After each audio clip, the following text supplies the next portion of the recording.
2025-аас 2026 оны галалгааны улиралд Чингэлтэй дүүргийн 17-22 дугаар хорооны нутаг дэвсгэрт оршин суудаг өрхүүдэд дулааны насосыг суйрлуулжээ. Энэ төхөөрөмжийн шаардлагатай санхүүжилтийг Голомт банкнаас шийдвэрлсэн байна.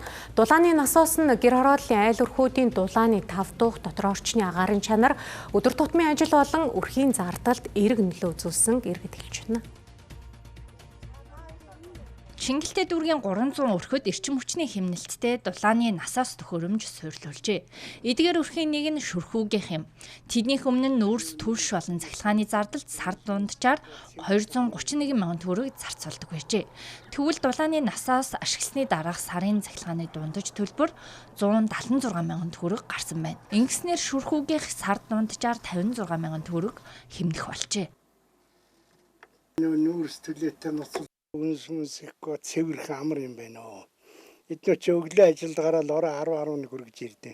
Ороо ирэхт нэг гэрэн дулаахан цэвэрхэн энэ амар юм байна. Энэ шиг юм одоо энэ үйл бол эднээ үнэхээр зодорсонгүй. Одоо ямар хөөтэй ямар байсан ч одоо зүгээр сайхан дулаах нэг кев юу. Энэ гэрт бол ийм тавьдсан байд болно.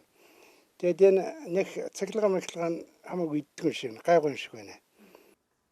Дулааны насоос нь цахилгааны халаалтаас 3 дахин бага эрчим хүч зарцуулдаг. Мөн 30-аас 40 м сууцыг өвлийн улиралд халаадаг бол зуны улиралд хүүтнээр үлээлгдэг технологийн шийдэлтэй.